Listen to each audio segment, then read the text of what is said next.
Yo, what's up, guys? It's Vince with To Go Snacks LLC.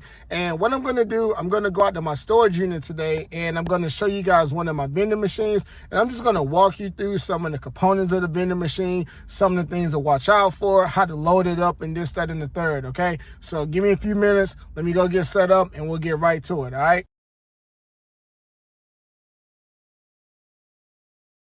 All right, guys, what's up? So I'm at my storage unit. I'm in front of the machine, and apologies if the lighting isn't all that good, but again, I'm at a storage unit right now, and if you hear some background noise, it's because there's other people out there in the unit. Okay, so this is a this is a Healthy You HY950. It was made by Sega.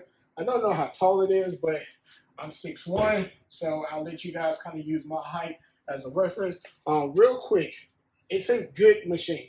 However, Sega, they do not have the best of reputation. And the reason why they don't is because it's hard getting in contact with them as well as ordering parts. If there's a part that you need for their machine, you actually don't go to the Sega website. There's a different website that you have to go to, and it's actually intentional. What I've been told by other people is that Sega don't like dealing with the individual vending machine owner. They would rather sell their products wholesale. So they actually kind of jack up a lot of their prices and they make it hard for the individual owner to go and order their parts. Now, we cracked the code, we figured it out, and what I'll do, I'll make another video talking about the process on how to get in contact with Sega, how to go about ordering parts. Some of their parts, they're not that expensive, and depending on what the part is, you might have to get it. But some other parts, I will admit, they are pretty expensive. So if you can find it at another site, or if you can go to a warehouse, I would definitely advise you to do that. Now we're going to get into the actual machine, all right? So just kind of like discussing some of the outside stuff. This right here is just wrapping. You can take this wrapping off and put your own individual wrapping. But up here, you got your snacks, and then down below, you got your drinks. Over here, you got your touchpad, your credit card reader, your bill collector, as well as your credit card reader, okay? And then what I'm gonna do, I'm gonna go over all of these individually. And at the very bottom of this machine, this is the locking mechanism, okay? So you'll have a key to this. This is how you open up your machine, and you just pull it out, and then you open it up, and boom, there's the inside of your vending machine. Now, once you get to the inside of your vending machine, this is where all of your snacks go. You got 3 racks. These are where your potato chips, your honey buns, your Pop-Tarts, and all that stuff. This bottom rack, your C rack, this is where you put all of your Oreos, your Rice Krispie treats, your Twigs, your Reese cups, your M&Ms.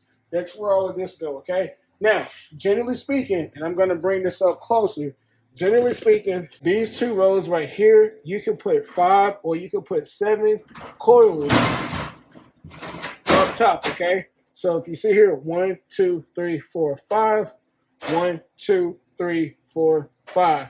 And I don't have any up here for the 7, but if you come down to the B row, you'll see what a 7 spiral looks like. 1, 2, 3, 4, 5, 6, 7. So you can put 7 or you can put 5 of these on these rows, okay? At the bottom for C, it's going to be 14, okay? So each one of these are 14. To be honest with you, I don't even know if they come in different quantities. I've only seen them at 14, all right?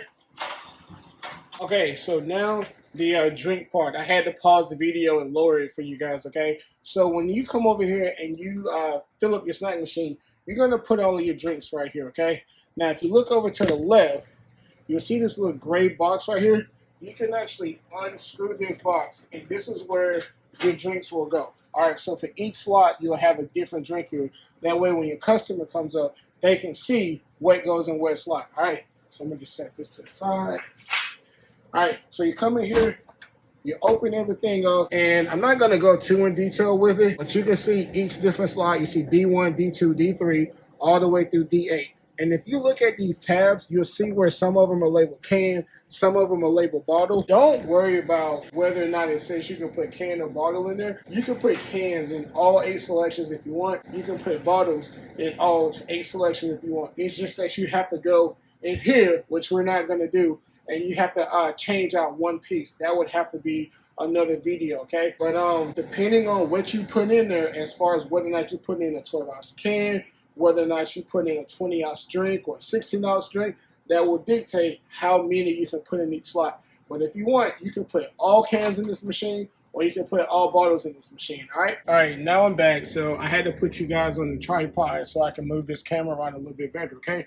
So what I'm going to do now, I'm going to go over some of the individual pieces of the vending machine and trying to explain to you each piece, all right? Okay, so we talked about these two earlier. The one at the top is your bill acceptor, and that's pretty self-explanatory. The one at the bottom is your credit card reader. The reason why I wanted to point this out is because this particular credit card reader is out of compliance.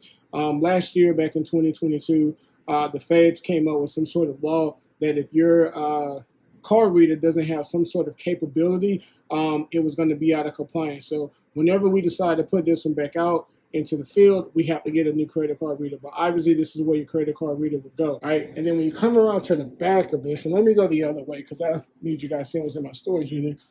This is your bill collector. So whenever you come to restock, this is where all of your paper bills will be, okay? Put that up there. Now, out front, when you put your money, when you put your loose change here, it will go into this catch bucket, or it would go here into this coin collector, okay? When it gets full, everything will drop down here in the bucket. And I was trying to figure out how to get this thing off, and so you come here, and you can look at how many coins that you have in there, okay? So we actually have some money in our machine. Probably need to take this out. However, once that gets full, everything will go down there into the catch bucket, okay? Coming back around, I got some pieces of the machine that isn't plugged up, but I can explain them to you. So this right here is what we call an e-port device. This basically communicates the machine to the people who keep up with all of your transactions and all that good stuff. As soon as you put a credit card reader on the machine, you need one of these. This will actually be over here on the inside of it, okay? These here are antenna. All right, so this is so that your machine can communicate with the cell tower that's nearby so that you can make all your transactions. Without those antennas, you will not be able to use your credit card, Apple Pay, Google Pay, or anything like that.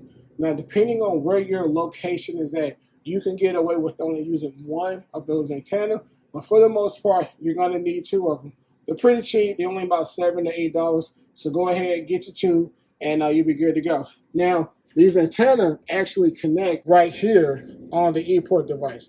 And then once you have it plugged up, you're going to run the wire.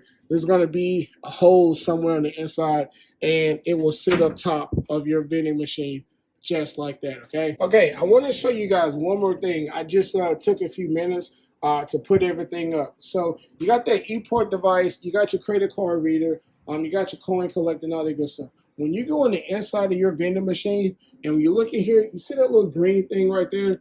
That is what we call a motherboard, okay? This costs roughly about $700 or $800, okay? You will not mess with this too much. The only thing you will do is press that blue button, okay? And that blue button allows you to run diagnostics on your machine. It allows you to do test bins. It allows you to fill up your machines and all that good stuff. But other than that blue button, if you're having to deal with this motherboard, it's because you're having a problem with your machine. So I didn't want to go too in-depth with everything on the machine, so I'll end it there. If you got any questions about it or want me to cover something else, just drop a comment, okay? Hopefully you enjoyed this content.